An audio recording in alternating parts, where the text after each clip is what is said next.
आपने माल सिद्धार्थ खराब यादव जी किया, देखिए इसकी बंगाली जिम्मेदार में आप बोल रहे थे अनुराग भदौरिया जी आज, तो वो इतने खुश हैं, उनको लग रहा है इस बार फिर से चौका लगाएंगी दीदी, और बता रहे हैं आपको फिर दिल्ली लौटना पड़ेगा भाई, इतना खुश होने की जरूरत नहीं है। क्या प्राची जी, आप भी किन की बातों को ले रहे हैं? ना 3 में ना 13 में समाजवादी पार्टी का नाम लेने वाला यहाँ कोई नहीं, समाजवादी को जानने वाला हाँ, यहाँ कोई नहीं। इंडिया गठबंधन के अपने आप लो को हो गई सूरमा बात। कहते थे और इंडिया गठबंधन बंगाल में कितना बचा ये जानते नहीं।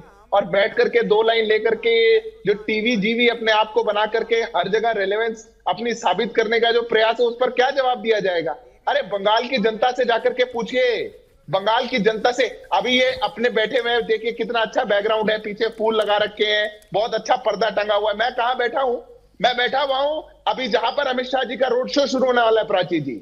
मैं बैठा हुआ हूँ, एक हमारे कार्यकर्ता है उनकी दुकान के अंदर बैठा हुआ हूँ। ये फर्नीचर की दुकान है छोटी सी, आप कहेंगे कैमरा घुमा करके दिखाता हूं आपको। जो जमीन पर है आप उस चीज को भाप नहीं पा रहे हैं, जो जमीन पर है आप उसको देख नहीं पा रहे हैं। आज बंगाल की जनता कोने कोने में जाकर के कह रही है कि हमको परिवर्तन चाहिए।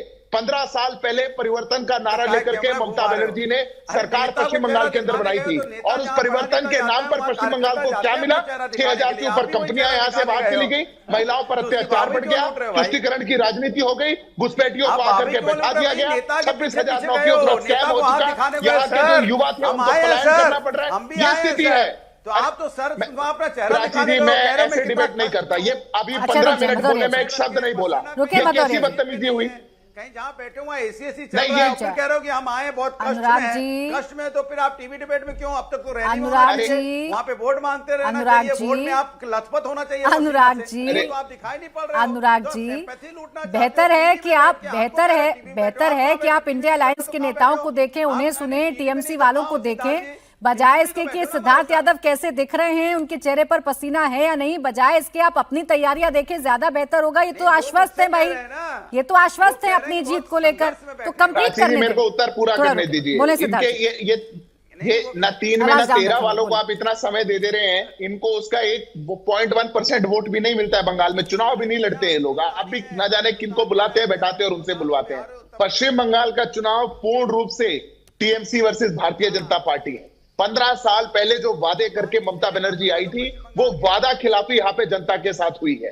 जो भय की राजनीति ममता बनर्जी कर रही है, उसको जनता पराजय करके भरोसे की ओर जाना चाहती है। आज इतने 15 साल की शासन के बाद पश्चिम बंगाल की जो हालत है, उसकी जनता जवाब मांगेगी, तो ये सारी पार्टियां आ जाती है कवर फायर देने के लिए ममता बनर्जी को। क्यों? क्योंकि केवल राजनीतिक हित है। अभी राहुल गांधी ने कुछ बोल दिया, कह रहे अरे उसी पे खुशी मना रहे। कोई खुशी नहीं मनाता, आप ही के नेता है, आप ही के लीडर ऑफ ऑपोजिशन है, और वो आकर के पहला ओपिनियन पोल दे रहे हैं चुनाव के लिए। जाके उनको समझाइए ना, राहुल गांधी के भरोसे यहाँ पे चुनाव नहीं लड़ा जा रहा है, चुनाव लड़ा जा रहा है जनता के भरोसे। जनता वर्सेस ममता है ये चुनाव, और जनता ममता को कह रही है कि अब बाहर का रास्ता देखना पड़ेगा। ऐसे आपको जो बंगाल के अंदर आपने तुष्टीकरण की राजनीति, युवाओं के साथ धोखाधड़ी, ये जो आपने करने का काम किया है, अब वो और नहीं चलेगा। आप तुष्टीकरण की बात करते हैं, वो ध्रुवीकरण का आरोप लगा देते हैं। खैर इस पर जवाब देंगी, यहाँ पर बैठी हैं सोफिया जी। उससे पहले घोष साहब मेरे साथ हैं, वरिष्ठ पत्रकार हैं पश्चिम बंगाल के, वो मुझे बताएंगे। आप बताइए सुधाशील घोष साहब, अभी अनुराग जी हो चाहे सोफिया खान हो, सब कह रहे हैं भाई पश्चिम बंगाल में तो इतनी ही वोटिंग होती है,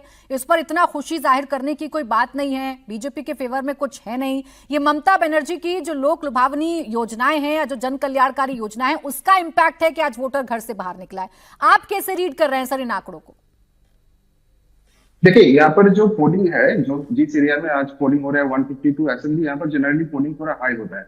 लेकिन जो एएसडी का डेटा, जो एसआईआर का डेटा निकल गया है, उसके कारण पोलिंग और भी हाई लग रहा है। लेकिन जो पैटर्न यहाँ पर चेंज दिख रहा है, वो है हिंदुओं का वोट। क्योंकि यहाँ पर जो मुस्लिम असेंबलीज होता है, मुस्लिम डोमिनेटेड असेंबलीज होता है, वहां पर जनरली 90-92% वोट हो जाता है। लेकिन जो हिंदू डोमिनेटेड असेंबलीज होता है, वहां पर जनरली 75-78% वोट होता है। लेकिन आज सुबह से जो ट्रेंडिंग दिख रहा है, हिंदू असेंबलीज में भी, वो डोमिनेटेड असेंबलीज में भी 90% से भी ज्यादा वोटिंग हो रहा है। इसके मतलब जो भाजपा वाले इतने दिन बोल रहा था कि हिंदू वोट का एकजुट हो गया है, ये जो एक साथ आ गया है, वो वाला फैक्टर आज दिख रहा है। सेकेंड थिंग, एक चीज है, जो हिंदुओं है, जो भाजपा को कार्यकर्ता है, वो बूथ छोड़ने के लिए तैयार नहीं है। मैं आपको एक इंसिडेंट बोल रहा हूँ, जो बीरभूम का नागपुर से आ रहा है रिपोर्ट। वहां पर एक बीजेपी का जो बूथ एजेंट था, उसके जो बेटे है, उसको किडनैप किया गया। 2 घंटे तक उसका कुछ अता पता नहीं था। बाद में सीआरपीएफ ने जाके उसको वापस लेके आया। बट ये जो बूथ एजेंट था उसने ये बूथ छोड़ के नहीं गया, इतना बड़ा प्रॉब्लम होने के बाद भी। तो ये जो मेंटालिटी अभी भाजपा वाले दिख रहा है, तो वहां पर ये दिख रहा है कि ये डू और डाई सिचुएशन है। और जो एंटी इनकम्बेंसी है वो भी क्लियरली दिख रहा है। इसलिए जो माइग्रेंट लेबर होता है वो भर भर के वापस बंगाल में आया और ये चुनाव के लिए वो आया है और वो वोटिंग डाल रहा है। इसीलिए ये इतना हाई परसेंटेज है। यहाँ पर बहुत हीट है। अभी दोपहर के टाइम हमने सोचा था कि वोटिंग का परसेंटेज थोड़ा डाउन होगा। पहले जो 4 घंटे का 10% के आसपास पर आवर वोटिंग हो रहा था, शायद ये दोपहर के लंच के बाद वो 5 to 6% रहेगा। बट वहां पर भी हमने देखा कि 8% प्लस पर आवर में वोटिंग हो रहा है। इसके मतलब जनता ने ये रीड कर लिया कि इलेक्शन कमीशन ने जो अपॉर्चुनिटी दिया है कि मैं खुद का वोट खुद डाल सकूं और मेरे जिस कैंडिडेट को पसंद है उसको वोट कर पाऊं, उसके सुविधा लेना चाहिए। इसलिए भरपूर वोटिंग हो रहा है और यहाँ पर आज 40,000 के आजू बाजू के जो बूथ है वहां पर पोलिंग हो रहा है। जो हिंसक घटना आया है hardly 20 to 25 all over Bengal. बिल्कुल ठीक है।